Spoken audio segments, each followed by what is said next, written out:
अभी पिछली एपिसोड में तस्करा कर रहे थे अर्तुगरुल गाजी का और उनके बेटे उस्मान का, जिसने खुलाफत उस्मानिया की बुनियाद रखी।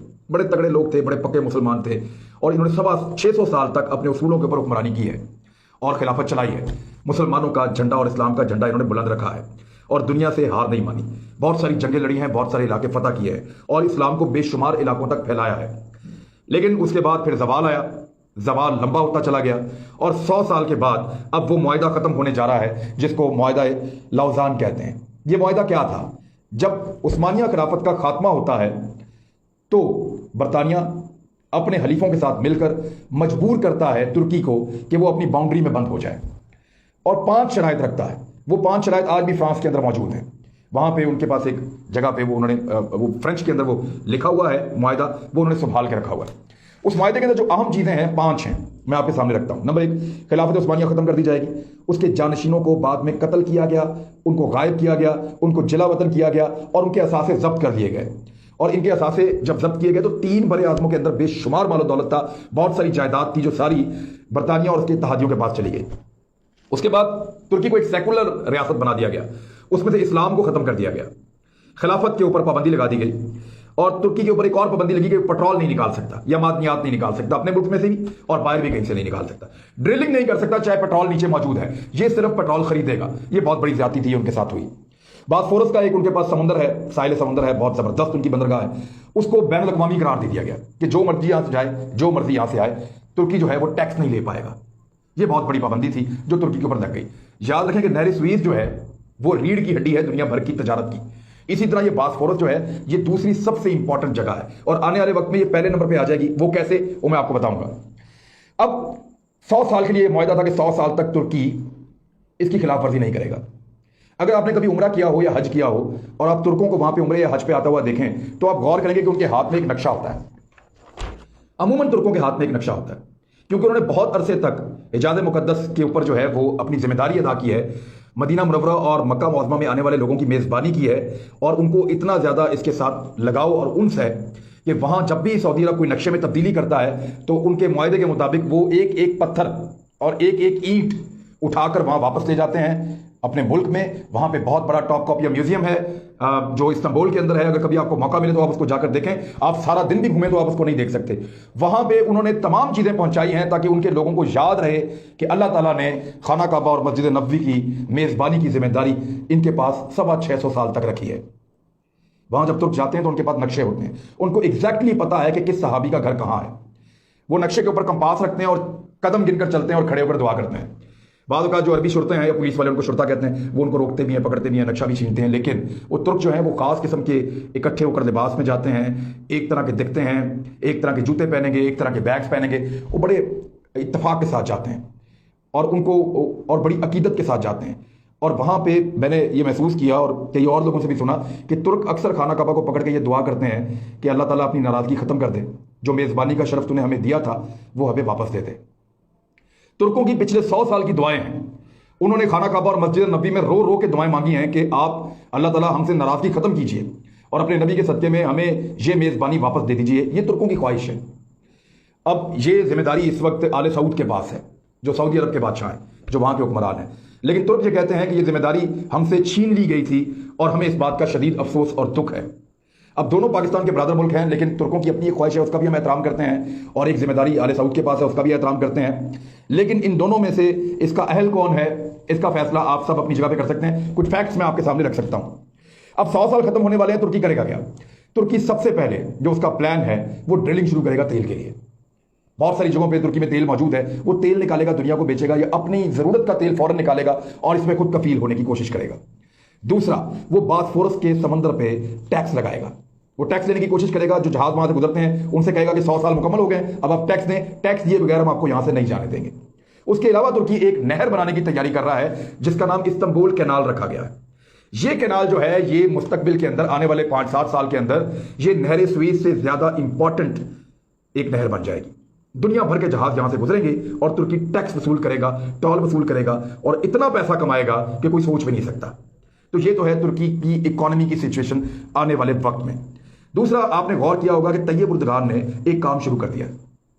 فلسطین میں کچھ ہوتا ہے سب سے پہلے شور مچاتے ہیں. ان کا ایک شپ بھی گیا تھا، آپ کو یاد ہوگا، ادویات اور مدد کا سامان لے کر غزہ تک. پاکستانی صحافی بھی اس میں گئے تھے. تو یہ جس پہ اسرائیل نے حملہ بھی کیا تھا، تو غزہ تک انہوں نے بہت دفعہ کوشش کی ان کی مدد کرنے کی. اور یہ ترکوں کی ہمیشہ ترکوں کی کوشش ہے طیب اردگان کی قیادت میں کہ فلسطین کا مقدمہ بہتر انداز میں لڑے. دنیا میں جہاں بھی مسلمانوں کے ساتھ زیادتی یا ظلم ہوتا ہے ترکی سب سے پہلے کھڑا ہوتا ہے، کشمیر کے لیے سب سے پہلے آواز اٹھاتا ہے. اور جہاں پہ بھی، یعنی ابھی کچھ عرصہ پہلے برما میں مسلمانوں کے ساتھ جو کچھ ہوا، میانمار میں، اس کا نیا نام میانمار ہے، پرانا نام اس کا برما ہے، وہاں جو مسلمانوں کے ساتھ وہاں کی حکومت نے کیا تو طیب اردگان اور ان کی وائف نے اپنا رول پلے کیا. تو یہ بڑی کوشش کر رہے ہیں کہ مسلمانوں میں اپنا ایک مقام پیدا کریں. ان کو اس کی کیا ضرورت ہے، اس کو غور سے سمجھیے. ترکی ایک بہت بڑا پلان لے کر چل رہا ہے. وہ معاشی لحاظ سے اپنے آپ کو مضبوط کر رہا ہے. اس نے چین کے ساتھ اپنے تعلقات بہت مضبوط کر دیے ہیں. مسلم دنیا میں ایک ہی ایٹمی طاقت ہے پاکستان، اس کے ساتھ اس نے گہری دوستی بنا لی ہے. اکثر ان کے لوگ یہاں وزٹ کرتے ہیں، ترک صدر بھی آتے رہتے ہیں، طیب اردوان خود آتے ہیں یہاں پہ. تو یہ صورتحال وہ سمجھ رہے ہیں اور پلان کر کے چل رہے ہیں کہ ہمیں کس کس کی مدد کی ضرورت مستقبل میں ہوگی. اور ترکوں کی ایک خواہش ہے کہ خانہ کعبہ اور مسجد نبوی کی ذمہ داری ان کو واپس ملے. کیا یہ ذمہ داری ان کو واپس ملے گی؟ سعودی عرب ایسا کبھی نہیں چاہے گا. اب یہ معاملہ چلا جائے گا ووٹنگ کے اوپر. ایران کا ووٹ بہت اہم ہے، پاکستان کا ووٹ بہت اہم ہے، بھارت بڑا اہم ہو جائے گا، اس میں مسلمان بہت بڑی تعداد میں رہتے ہیں. سینٹرل ایشین ممالک، ان کی بڑی اہمیت ہے. مسلمان ملکوں کا جو ہے، میں ووٹ کی بات ایسے کروں کہ کوئی بیلٹنگ نہیں ہونی، لیکن یہ چیزیں طے تو ہونی ہیں کبھی نہ کبھی. کبھی نہ کبھی یہ چیزیں طے تو ہونی ہیں اور چیزیں اس طرف بڑھ رہی ہیں.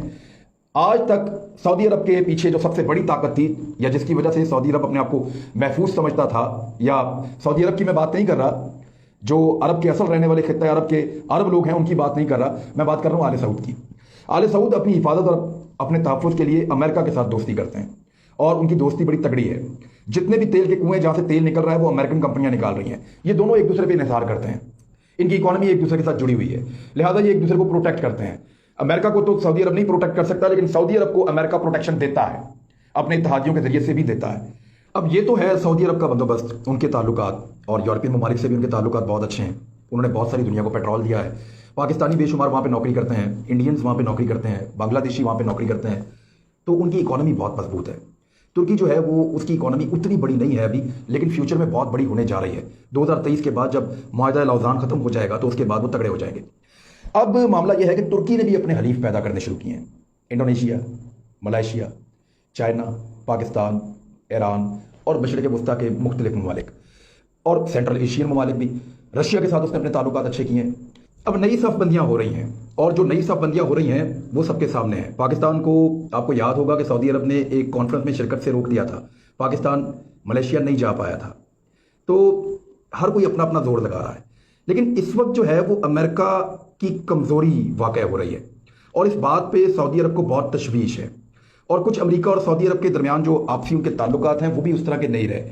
اس کا ریزن یہ ہے کہ امریکہ کے سعودیہ سے جتنے تعلقات ہیں وہ سارے تیل کی وجہ سے ہیں. تیل اس کے پیچھے سب سے بڑی وجہ ہے. امریکہ کے تعلقات مفاد کے ہوتے ہیں. اب وہ تیل کی بین الاقوامی صورتحال آپ کے سامنے ہے، اور وہ جلدی سنبھلتی نظر بھی نہیں آ رہی. تو اس سچویشن میں امریکہ کو مزید بوجھ اٹھانے کی ضرورت محسوس نہیں ہو رہی. کرونا وائرس کے بعد امریکہ کو بہت بڑا دھچکا لگا ہے، امریکہ کی اکانومی کو بہت بڑا دھچکا لگا ہے. امریکہ کو سنبھلنے کے لیے اب بہت بڑے پیمانے پر پیسہ بھی درکار ہوگا، مین پاور بھی درکار ہو گئی، بہت ساری محنت بھی ان کو کرنی پڑے گی، اور واپس ان کو اس مقام پہ آتے آتے بہت ٹائم لگ جائے گا. چائنا نے اپنے آپ کو سنبھال لیا ہے، اور ایک تگڑے حریف کے طور پہ وہ امریکہ کے سامنے آ کے کھڑا ہے. چائنا کے ساتھ ترکی کے زبردست تعلقات ہیں، پاکستان کے زبردست تعلقات ہیں، ایون سعودی عرب نے بھی وہاں پہ انویسٹمنٹ کی ہے. تو میرے خیال میں جو اگلا پلیئر ہوگا اس ساری سچویشن میں وہ چائنا ہوگا. یونائٹڈ اسٹیٹ کے پاس کچھ نہ کچھ شیئر تو رہے گا، لیکن میرے خیال میں ایک بڑے پلیئر کے طور پہ آنے والے سالوں میں، جب تک یہ معاملہ طے ہو رہے ہوں گے 2023 2024 میں، تو دنیا کی اس نئی صف بندی میں چائنا ایک بڑے پلیئر کے طور پہ ہوگا، اور بہت ساری چیزیں جو ہے وہ فیصلہ سازی کے اندر اس کا اپنا ایک رول ہوگا. امریکہ کا وہ رول اب فیوچر میں نظر نہیں آ رہا، کیونکہ وہ بہت ساری چیزوں میں چائنا کا مقابلہ نہیں کر پا رہا. ٹیکنالوجی میں نہیں کر پا رہا، ایکسپورٹس میں نہیں کر پا رہا، اور ڈالر کی سچویشن بھی فیوچر میں وہ نظر نہیں آتی جو ماضی میں نظر آئی ہے. اور کرونا کے بعد تو وہ بہت بری طرح ایکسپوز بھی ہوئے ہیں. امریکن خود سوچیں گے کہ ان کو اب کس طرف جانا ہے. تو سعودی عرب کے ساتھ ان کا تیل کا ایک رشتہ تھا، جو رشتہ اب کمزور ہوتا جائے گا، اور زیادہ کمزور اس لیے ہو جائے گا کہ آنے والے وقت میں تیل کی وہ قیمت نہیں رہے گی. الیکٹرک گاڑیاں آ جائیں گی، ساری چیزیں الیکٹرانکس بن جائیں گی، اور لیتھیم کے بہت بڑے بڑے ذخائر جو ہیں وہ ادھر سینٹرل ایشیا میں ہیں، اور یہ سارے ذخائر پہنچیں گے چائنا میں، اور نئی پروڈکٹس آئیں گی دنیا میں. تو تیل کی اور ڈیزل کی کھپت میں کمی ہوگی، اور جب ان میں کمی ہوگی تو یہ سستی چیزیں بکیں گی، یہ مصنوعات پیٹرولیم سستی ہو جائیں گی. جب یہ سستی ہو جائیں گی تو ایک وقت آئے گا کہ ان کو نکالنے کا خرچہ زیادہ ہوگا اور ان کی قیمت کم ہوگی.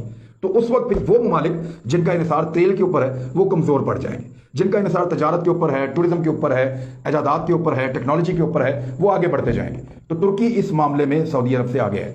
अब ये एक अभी सिचुएशन तो ऐसी डेवलप नहीं हुई, लेकिन फ्यूचर में ये सिचुएशन बन सकती है।